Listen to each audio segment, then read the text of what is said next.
The keynote address was given by Professor Syed Hussein Nasser, University Professor of Islamic Studies at George Washington University.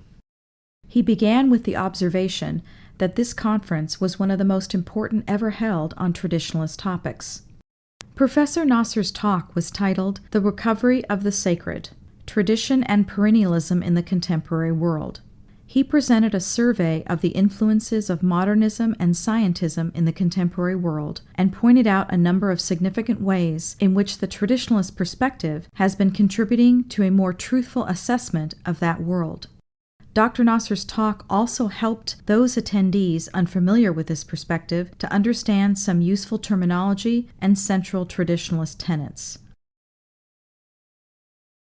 Since this is the opening talk in this conference, Mr. Lakhani asked me to cover generally the field of tradition, and so I chose for my talk Recovery of the Sacred: Tradition and Perennialism in the Contemporary World.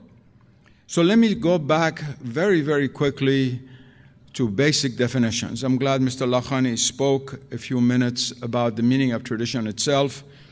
Let me add that this word gained its particular meaning at a time when the West had already become inundated in almost all of its aspects by an ideology called modernism.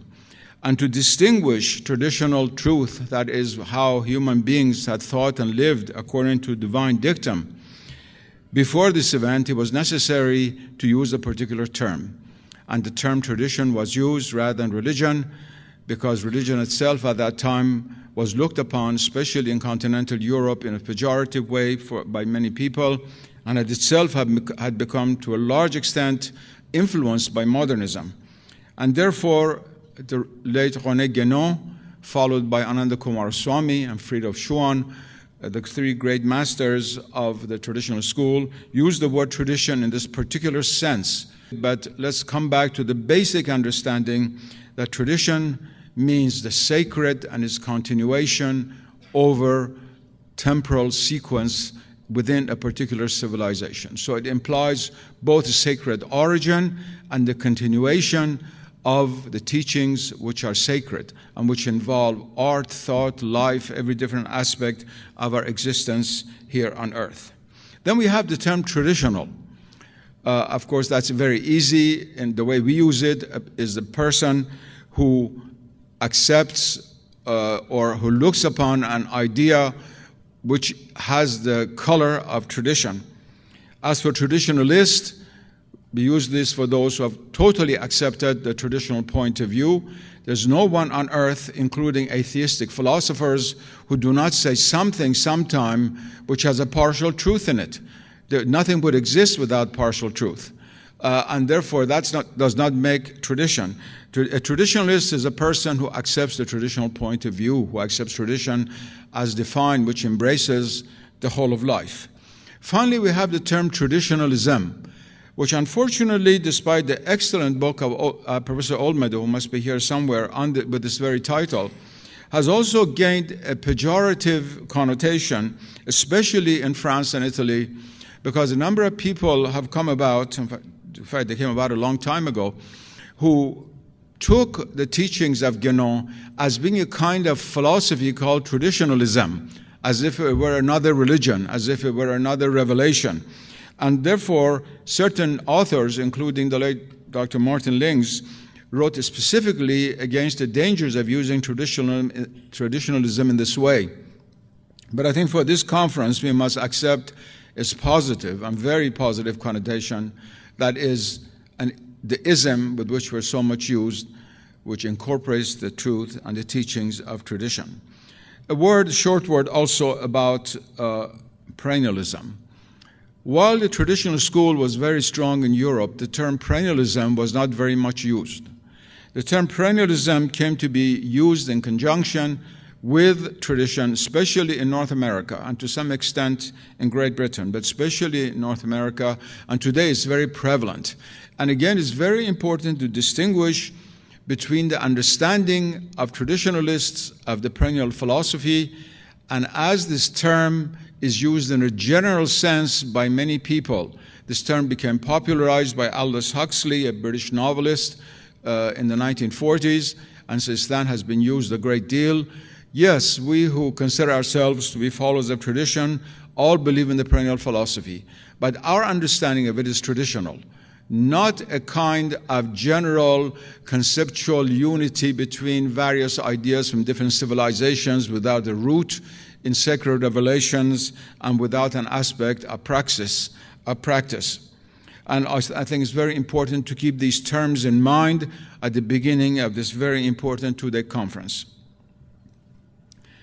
Now, at the heart of tradition stands the sacred, with the capital S. The sacred, metaphysically, is that which is totally itself, independent of any other reality, therefore absolute, and encompassing every reality that is infinite. These are attributes of the divine ultimate reality. So the sacred is really another way of speaking about the divine. The reason we use the sacred is that it also flows into human life in such a way that it gives meaning to human life that is palpable. You can all smell the perfume of the sacred.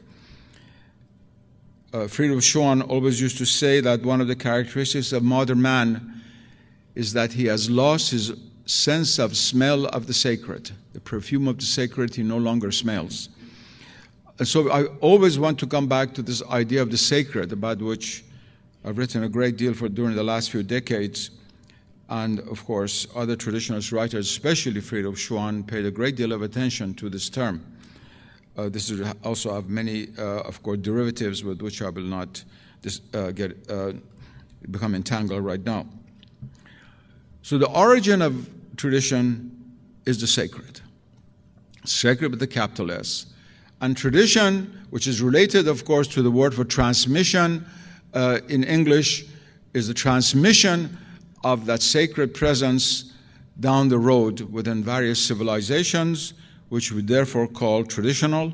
And within them, there are arts, there are sciences, there are philosophies, there are social structures, practically every aspect of life, including the political and economic, which have the perfume of the sacred, which are related in their structure to archetypal realities issuing from the divine source, from the sacred with a capital S. Now, let's make something very clear, which Prince of Wales also alluded to, but it needs to be very much clarified.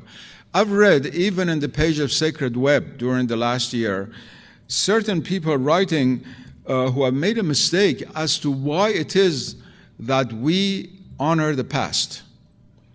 We traditionalists honor the past. Traditionalism does not only have to do with the past. We do not honor the French Revolution and the guillotining of heads because it happened to be in the past.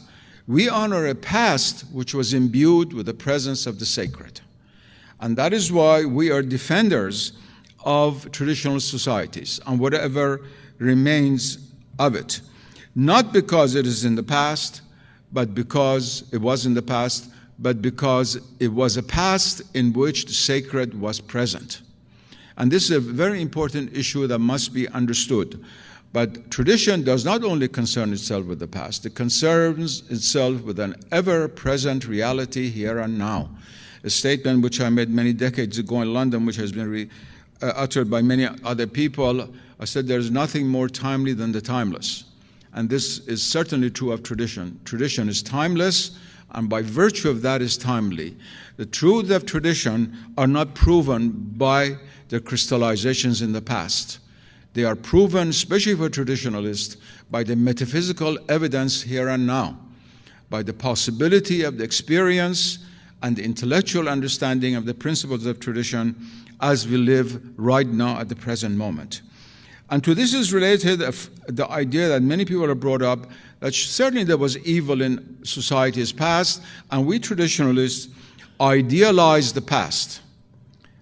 Now, this is a remarkable assertion considering the fact that so much has been written by traditionalists about evils of the past. First of all, which past are we talking about? If you go back to Hindu cosmology, certainly we're not talking about the Krita Yuga or the Golden Age. We're talking about pasts which are oftentimes in the Kali Yuga itself, if we're going to use a Hindu term. And in non-Hindu terms, no traditionalist has denied that there was evil, let's say, in the European Middle Ages or the Islamic Middle Ages or in ancient Egypt or whatever it is. The fact that's very important to understand, however, is that for traditionalists, even evil has a religious meaning. That is, there is sacralization of the understanding of even evil.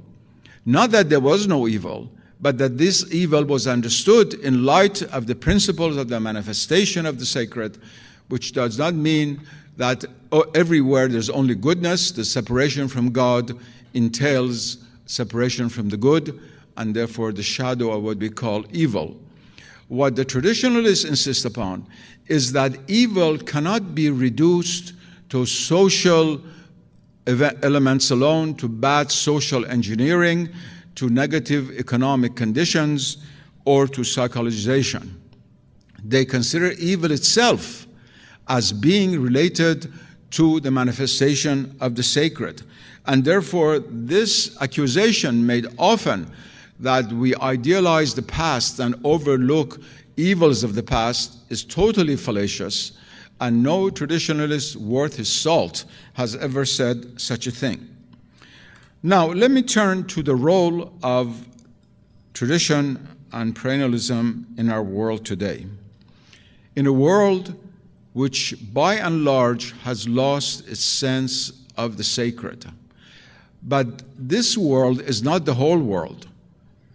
We must start by understanding that not the whole world has become anti-traditional, that tradition still survives in various degrees, on various levels in certain parts of the world. In other parts, it has become more or less completely eclipsed. But wherever modernism has spread, and all of this dominating paradigm, which dominates over the rest of the world through military and economic power, and now has been accepted by many parts of the world, within that paradigm, there's a loss of the sense of the sacred. But the nostalgia and the thirst for the sacred has not been lost. And that is the secret of so many pseudo-religions, and also serious attempts to discover the sacred outside of the matrix and limitations of the civilization which has created modernism, and therefore the great serious interest also in non-Western traditions. But the goal right now, more than anything else for tradition, is to rediscover the sacred in various domains. And I want to enumerate them for you. First of all, pure metaphysics, knowledge. Pure knowledge, knowledge of the divine principle, is sacred by nature. And it is the heart of knowledge itself, the very substance of knowledge. In one of his most amazing phrases, in which he was such a master, Friedel Schuon said, and I will quote this in French because it is so beautiful in French, the English isn't quite as good. He said, la connaissance de la substance et la substance de la connaissance. That is, knowledge of the divine substance is the substance of knowledge itself. And the highest goal of tradition is the rediscovery of pure metaphysics. That is the supreme science, the science of the sacred with the capital S, which by virtue of that is itself sacred science. That's why I oftentimes use the word scientia sacra, as certain other traditionalists have used. This is the science of the real with a capital R. And the discovery of the sacred on every other domain depends ultimately on the rediscovery of the science. It is not accidental that the three great masters of the school of tradition in the 20th century, Guénon, Kumaraswamy, and Schuon, were all remarkable metaphysicians, each in his own way. They were all great metaphysicians because of the primacy of supreme knowledge, which itself gives us a vision of reality, from the highest reality to the simple everyday reality in which we live. And therefore, tradition has set out for itself the duty of reviving a supreme knowledge which had been lost in the West for a long, long time. As Guénon said already almost 100 years ago, what is called metaphysics in Western philosophy is not really metaphysics. And in fact, the term metaphysics itself is very unfortunate because it makes you think of something meta out there, and is a name simply given historically to the book of Aristotle, which was read after the physics. So it was called metaphysica, and it stuck. In other traditions, such as Islam or Hinduism, there are terms which are much more direct, like the term for ma'rifa in Arabic, or janana in Sanskrit, and other terms which deals with wisdom directly. But we have no choice but to use the term metaphysics in the English language, and remember that by that we do not mean simply a branch of philosophy. What we mean the supreme science which transcends all discursive philosophy, and traditional philosophy itself, in a sense, derives from that pure metaphysics and leads back to it. Now, in this task, which is a momentous task of the rediscovery of sacred knowledge, the traditional schools has been very successful. Compare the intellectual landscape today to a century ago, 1906, in the West. I don't mean in India or Iran or places like that, but in the West. Compare the two. In 1906, the philosophical intellectual landscape was totally dominated by either rationalism or irrationalism, after Kierkegaard and coming of this kind of philosophy in the late 19th century, and the mainstream rationalism going back to Hegel and Kant and those people. In that scene, the only island, you might say, of separation from the sea of rationalism and anti-rationalism were these occultist circles in Europe, especially continental Europe, but to some extent in England, who were looking for some kind of a divine knowledge, some kind of a theosophia in its original Latin sense, and as used in German after Martin Luther, and ended up with modern theosophical movements and Annie Besant and Madame Blavatsky and all kinds of things like that. But there was no serious metaphysics to be learned at that time. Now, a century later, you first of all have the remarkable books of these great metaphysicians, which are in print and read, and you have a number, I don't say everyone, a number of European even philosophers who are influenced by them, the least being the Anglo-Saxon world, where logical positivism and analytical philosophy has sort of dominated like an octopus over philosophy departments. But in continental Europe, there are now more and more openings to at least the consideration of the perennial philosophy or pure metaphysics. And in America, things are changing very much. It's paradoxical that the Second Congress on Tradition skipped over the United States from Peru to Canada, where the one country where there's most need of discussing tradition because of the tremendous power that this society has for the destruction of tradition, wherever it goes. But at the same time, there's a great deal of interest now in the United States. I remember that when I first came, this is a kind of anecdotal account, to this country, one day Houston Smith, who was a very old friend and a perennialist and traditionalist, I don't know whether he's here or not, he called me up. I was then living in Boston. He said, please come to New York immediately. The American Academy of Religion has accepted to have a session on the perennial philosophy and tradition, and you have to address them. So I took the plane and went down to New York, and the room was absolutely packed, and that was the beginning of a kind of academic acceptance of the perennial philosophy, which has gone from strength to strength during the last 25 years. Unfortunately, even in America, there is a greater opening.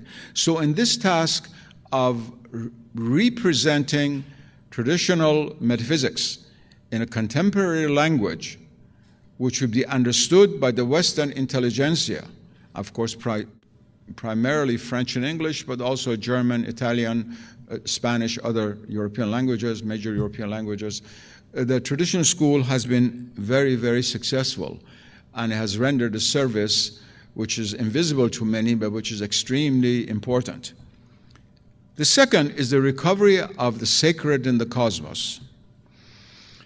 This is a vast subject, which happens to be something about which I know a little bit, and I would have liked to spend a great deal of time with you on this, but I have to be very brief because everything has to be said.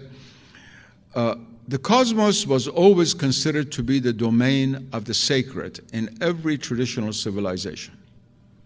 The Hindu cosmos, the Islamic cosmos, the Taoist cosmos, the ancient Egyptian cosmos, Native American description of the cosmos are impregnated with the sense of the sacred. It was 17th century Galilean and Cartesian and Newtonian science that deprived the cosmos of its sacred quality, and in fact made the statement that the cosmos is sacred or nature is sacred a meaningless statement scientifically, and that's how it remains to this very day. People who speak in these terms are considered to be poets or philosophers or mystics, but irrelevant to serious knowledge, which we call science. That's one of the greatest tragedies that befell humanity and which is going to destroy us all. Now, what has to be done, and this here the task is more difficult than in metaphysics, is to revive the sacred understanding of the cosmos and of nature. The reason it's so difficult is because Western civilization and its domination over the rest of the globe for the moment is based not only on science, but a kind of scientism without people being fully aware of it, in which the views of modern science concerning the cosmos, which are perfectly legitimate as long as they remain within the boundaries set for modern science, are taken to be the only possible description of the cosmos, the only serious understanding one can have of the universe. And therefore, we live in a world in which a pseudo-cosmology, I will call it, based on the extrapolation of physics and astrophysics, has created this vast universe of stars banging against each other, and we are irrelevant to this whole reality, and we're just a speck on a speck on a speck of dust in that vast cosmos. It's really just science fiction, really, but it's taken seriously as science, and I never take it seriously because it changes every 10 years. Just wait 10 years and this whole thing will change and something else will come about. It just needs a bit of patience. In this world, there is no place for consciousness. There is no place for a reality which is not energy or matter defined according to modern physics.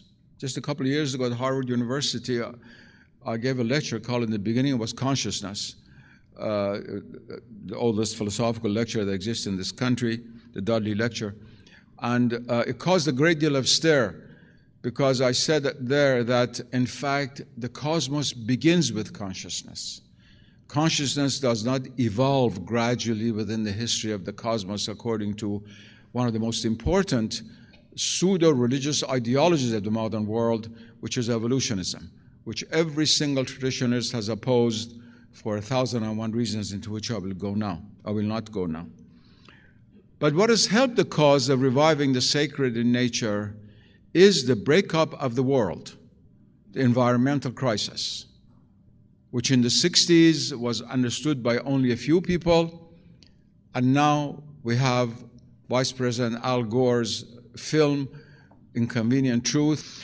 So this has become an urgent matter. And the very circumstances which have created this unprecedented crisis in the history of humanity helps to rediscover the sacred aspect of nature. It's interesting that in many circles, the only part of our teachings which are of interest to people are those which have to do with the question of the environmental crisis, with the question of nature's theophany, and the so-called New Age religions have taken a great deal from traditional writings on this particular issue. The New Age religions are not to be confused, of course, with tradition, but then we have to rediscover the sacred in us, in man. It's amazing how human beings have been able to secularize themselves.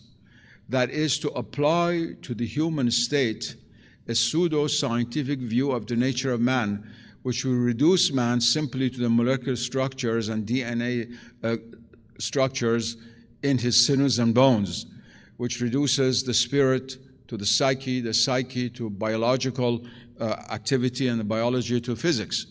Of course, every tradition has been based on the realization of the sacred reality of the human state. When I say man, I mean homo in Latin or anthropos in Greek, and not only the male, that is men and women, the insan in Arabic. There's no tradition which has not believed that we have descended. We have not ascended, we have descended. Whether it's a doctrine of Purusha and the sacrifice of Purusha, or an Insan al-Kamil, or the fall of Adam from paradise and the Garden of Eden in Christianity, and many, many other examples. Some traditions, like Confucianism, do not talk about the origin of the cosmos and of man. So there's not that question. But the cosmic dimension of man, of course, so-called the anthropocosmic doctrine, which Tu Wei Ming speaks about, is very evident. But for other traditions, there's always the doctrine that we have descended from a perfect archetype. That is the foundation of all ethics. If we have ascended, why should we be good? That's a very important philosophical question. And the religions meet very easily in the understanding of the sacred nature of the human state, because we have ascended, not but descended from an archetype. We talk all the time today about the sacredness of human life. If somebody runs somebody over, it goes into prison. If he murders somebody, he might even become himself condemned to death.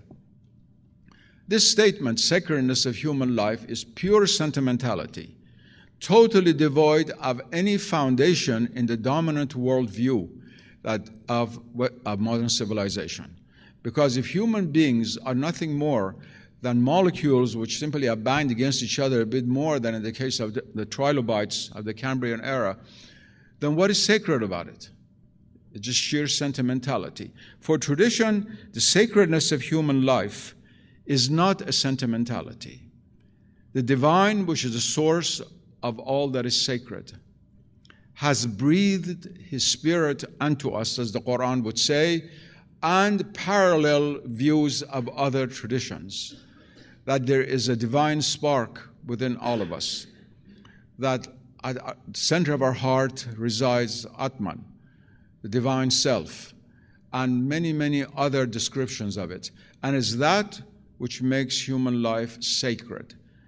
The fact that we walk vertically, which is itself a miracle, we don't pay attention to it. How can we do this with 2 little feet walk like this? Is a remarkable matter. Is a symbol of the element of verticality in the human state.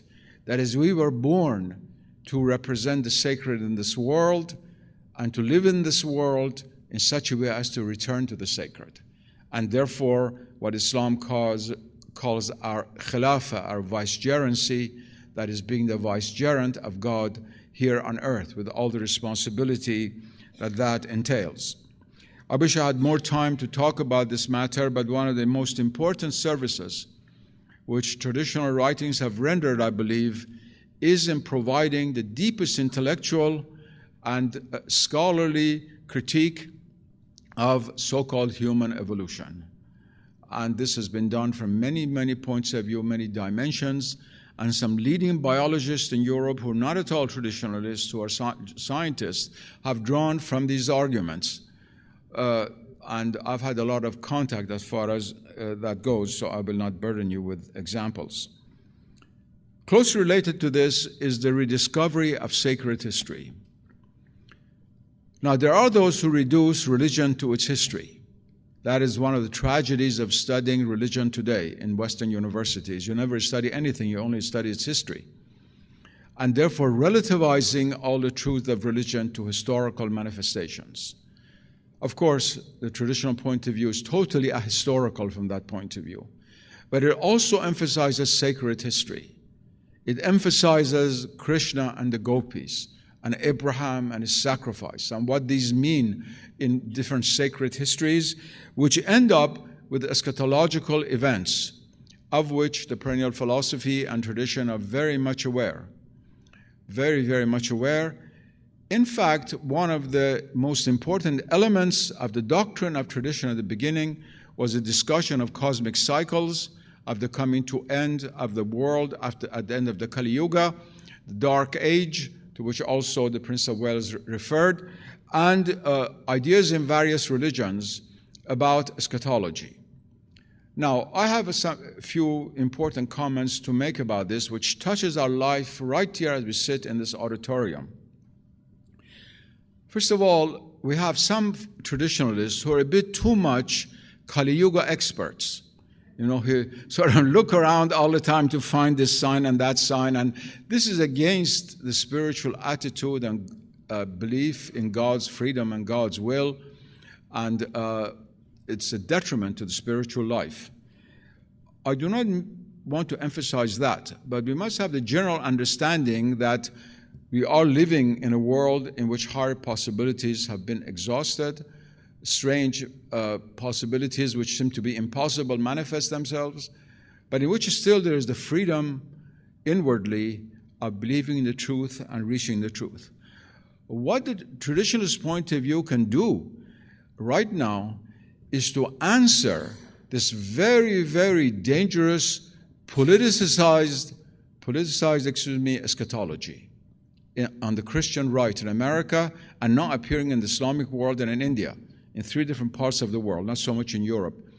That is, first of all, this purely exclusivist eschatology, which has been developed by many evangelicals, in which they believe that if you become an evangelical, Christ will raise you without death to the other world through rapture, and the rest of us will burn in the fire of hell, including Catholics and Episcopalians and others, not only Muslims and Jews and Hindus. This exclusivist eschatology is one of the most negative forces politically in the world today. And it needs to be answered from the point of view of the perennial wisdom of all religions, which first of all stated that you cannot force the hand of God.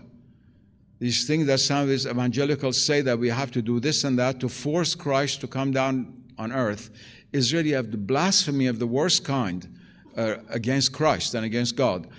And also this idea of Mahdiism, which is its correlative in the Islamic world, which now has some followers, including in Iran, is also very dangerous for the same reason, although not as politically potent as the first. And also the coming of Kali avatar among certain extremist Hindus and the things they do, all of these go together. The perennial philosophy has an aspect devoted to eschatology, which is the end of sacred history.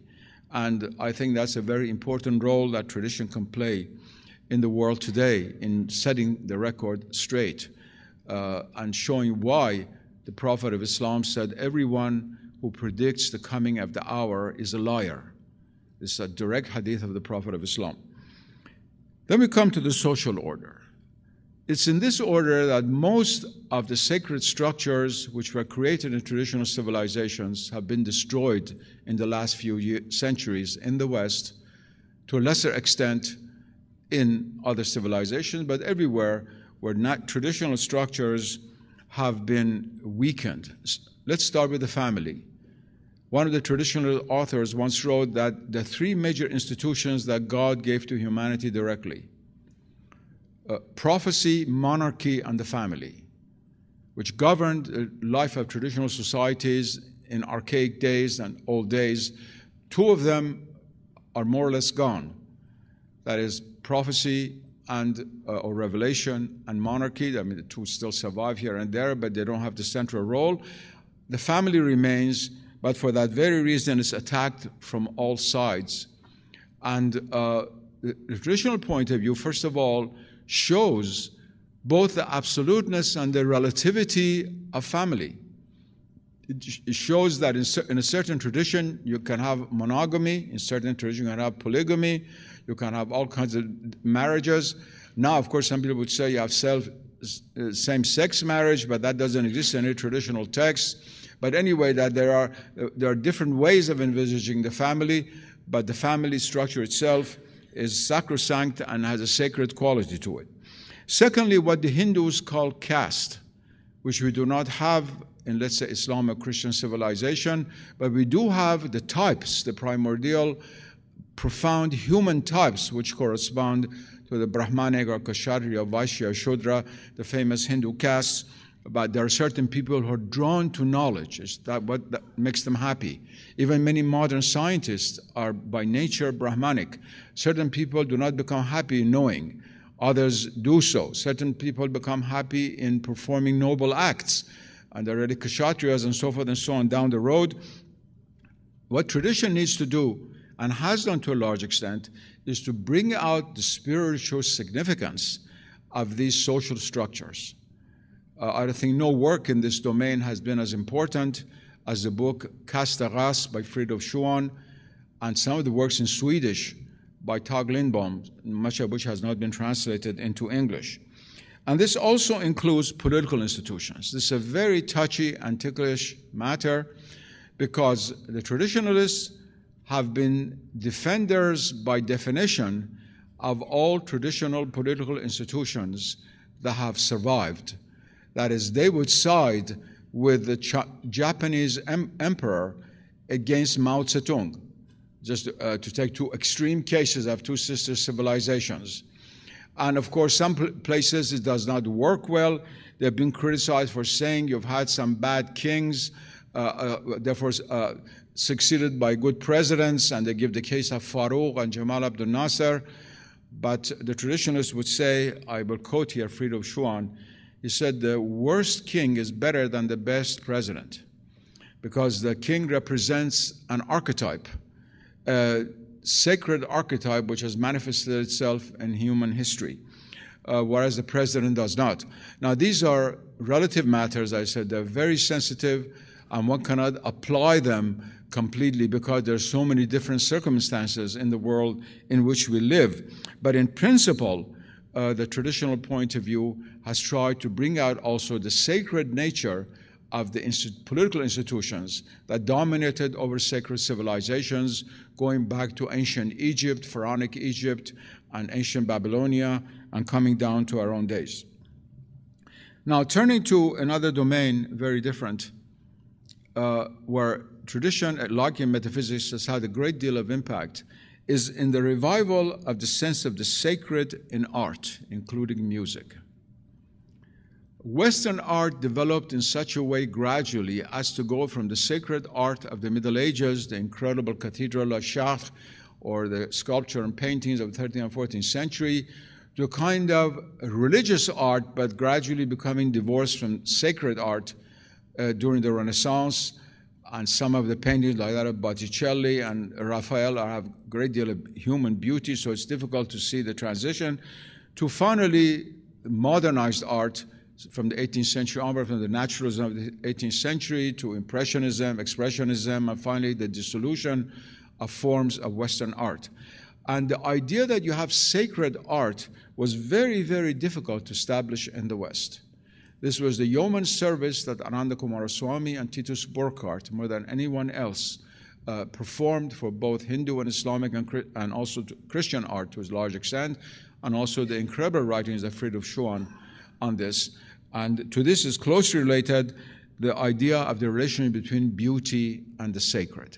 And this is a domain in which, among all the traditional writers, Schuon was especially very, very much interested and wrote very important texts.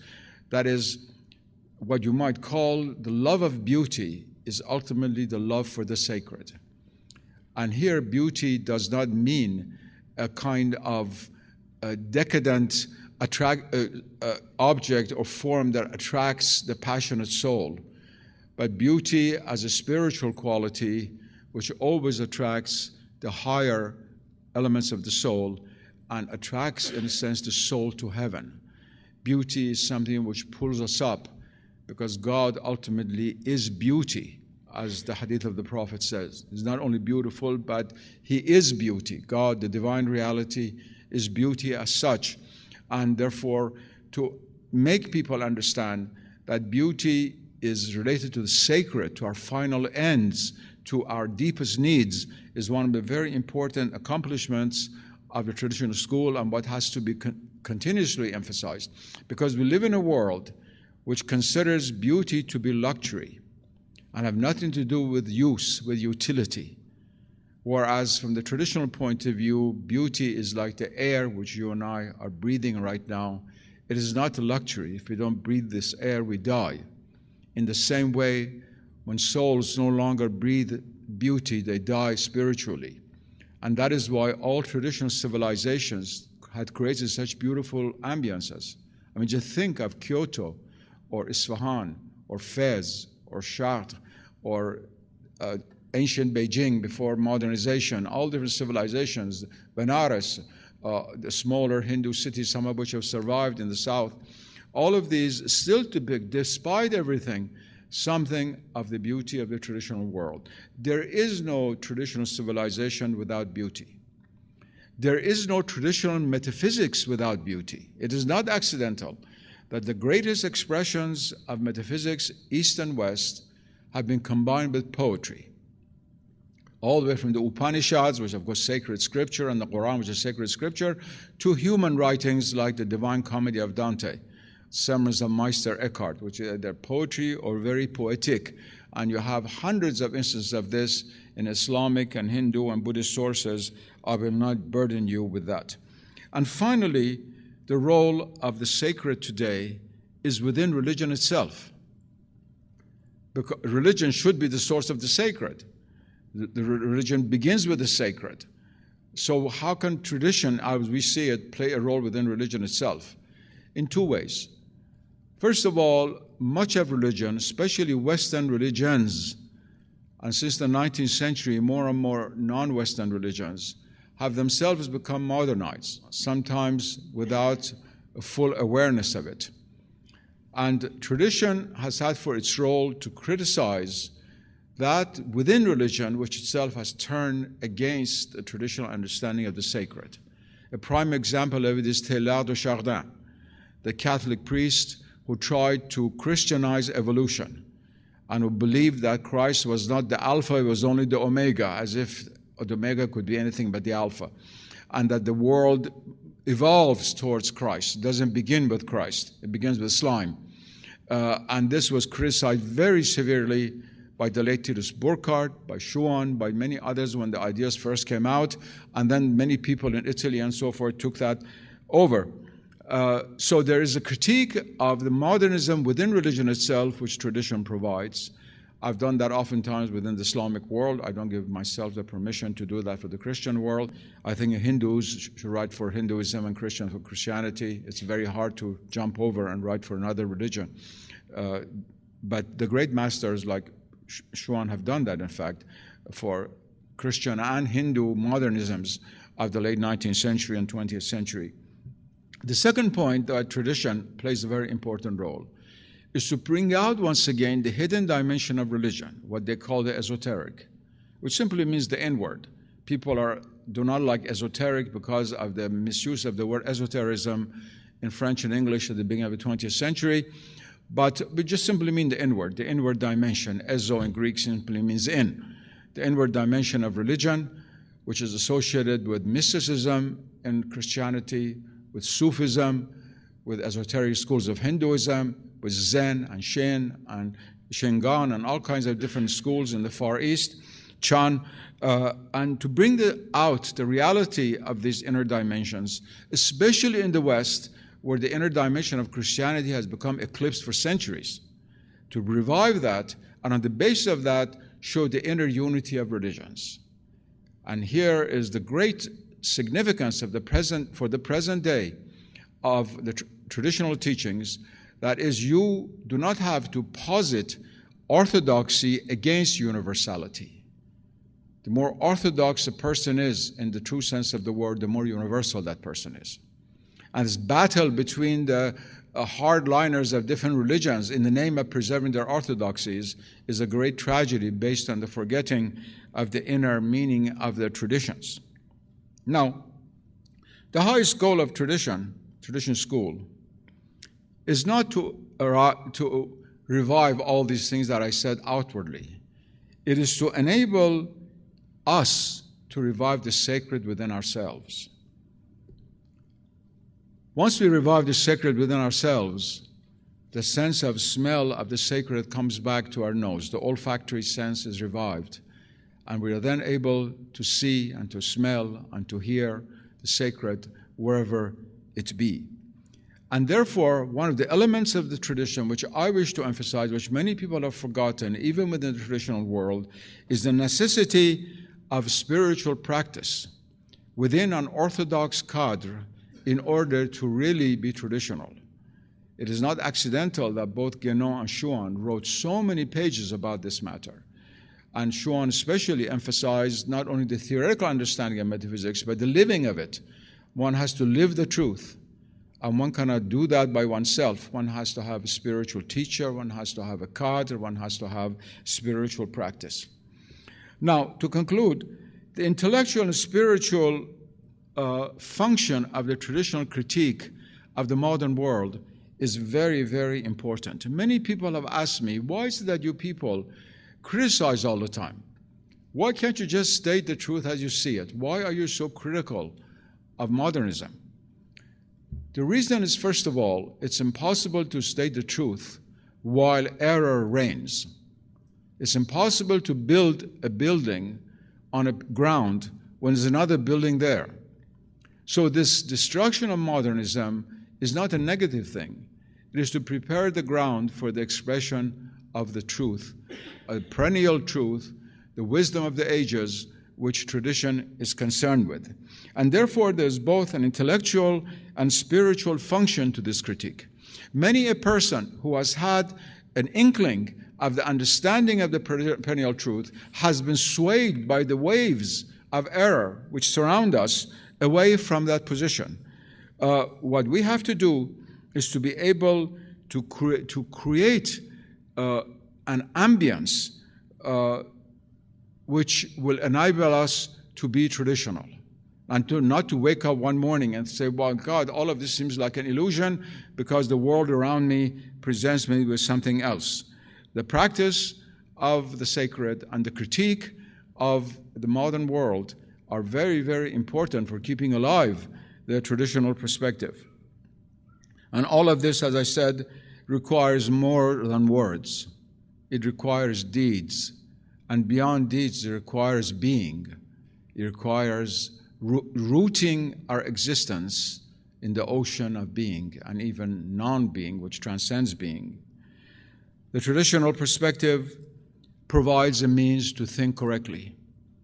Once I asked Friedrich Schuon, what do you think is the most important reason that you write? He said to provide a way for people to think correctly. Not all the doctrines, but to think correctly. That's which many of us have forgotten. To create an intellectual space within which metaphysics and traditional cosmology, anthropology, and doctrine of art, aesthetics, and so forth has a reality. To create a spiritual space within which spiritual discipline is meaningful. It is not like a dream which somehow is evanescent, is something that becomes concrete and we can cling to. And to provide this message of the harmony between religions and various human collectivities, which is of the greatest importance for the human state today. But above all, of course, the purpose of tradition is to serve the truth. For when all is said and done, error disappears and the truth remains. Thank you.